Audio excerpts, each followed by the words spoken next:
I'm not sure it's been unambitious, no. In fact, he's got further than, frankly, I expected him to do.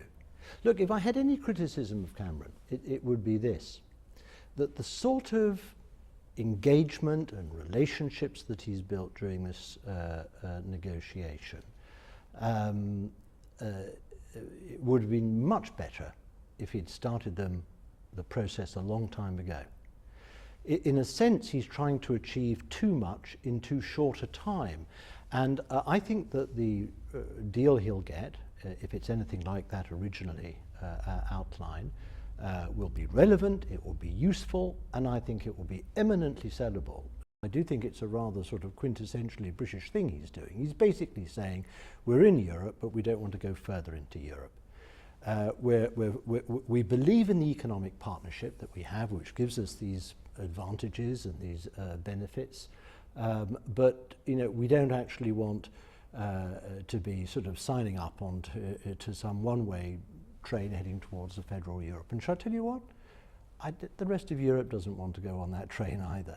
I wonder whether one of the problems for your side of the argument is this perception that this is a racket that has been imposed on populations, particularly our population, by an elite, of whom, frankly, you are. If there is some element of truth in what you're saying, then basically you're saying people are going to be offered a choice between, people like us and a bunch of sort of nationalistic fanatics on the other side.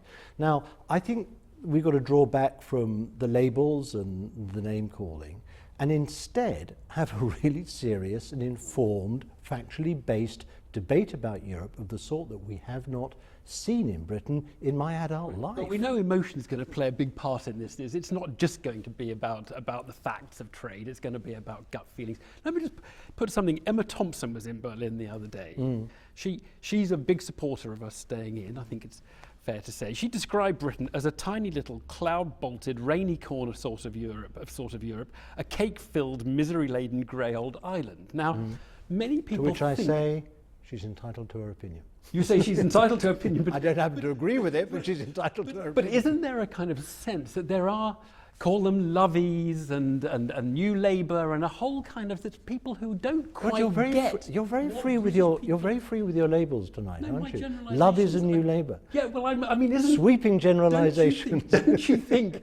I'm trying to provoke you into answering the idea that this is actually a big problem for the Remain campaign over the next few months. Look, what people are worried about in Britain are the basics of their day-to-day lives. They want secure, well-paid jobs. They want well-financed, properly run public services. Now, these are the things that concern people who will be voting in this referendum. And if Emma Thompson wants to make it about whether you're sort of pro and anti-jam-filled sponge cakes, then that's that's up to her. I think she, along with everyone else, has got a lot to contribute to this debate, and let it commence. Let's talk a little about the Remain campaign. What do you think the pitch should be? Because there's been a lot of talk about Project Fear, which is the idea that you try and scare the pants off the country. Are you a kind of Project Fear person? No, I'm a Project Hope person. Are you? I'm a Project Ambition person. Look, if you want, those who are advocating that we leave the European Union, in my opinion, are saying that we should take a huge leap into the unknown. Fine, they think it's worth the risk. Nigel Farage has said to me, yes, we'll pay a price. He, like others who support him, have said, yes, jobs will be at risk. Yes, investment might be affected. But they say it's worth taking this economic risk, and it's worth putting jobs in jeopardy in this way, because we will have more control over our country. It may be a smaller country, it may be a weaker country, it may be a less prosperous country, but at least we would have control over it. I think that's a fantasy.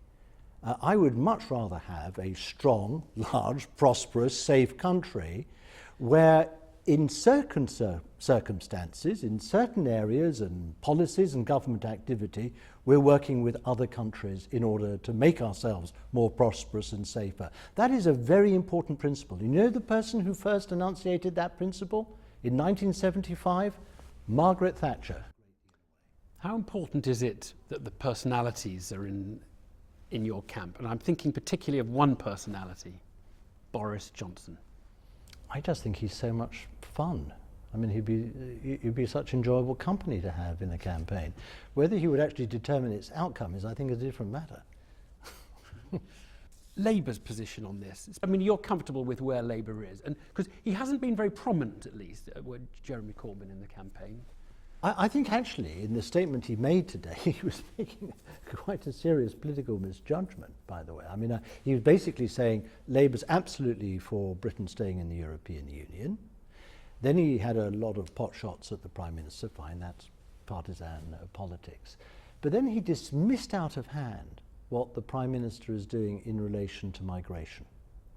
Now, I happen to believe that people in this country don't want to pull the drawbridges up, actually.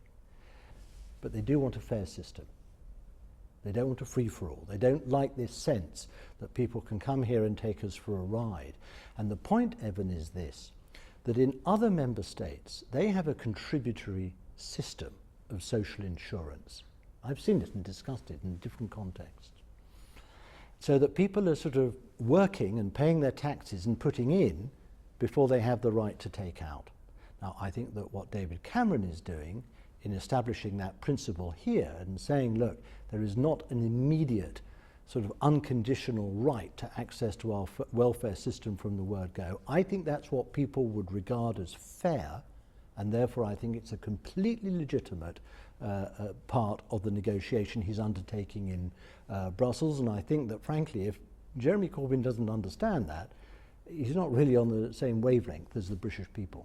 What I think is so interesting listening to you in this answer and in others is it does seem as though there is a, let's call it a soggy centre in British politics. Why soggy? Well, I don't feel soggy, I feel very strong about it. A hard centre in British politics. It's hard. I know people who say Peter Mandelson just sounds like a Tory, for example. Some on the hard left of the Labour Party. Yeah, but you are closer to Cameron, aren't you, than Corbyn?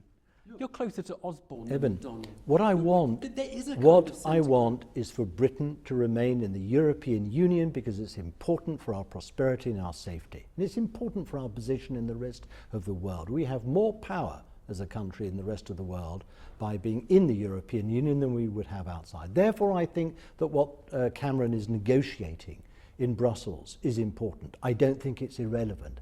And yes, actually, I do want him to stick out for a good deal, because if he comes back with some pup, he won't be able to sell it, and that will pull the rug out from underneath the referendum campaign. So he's right, I'm afraid, to go for the detail. He's right to go up to the wire.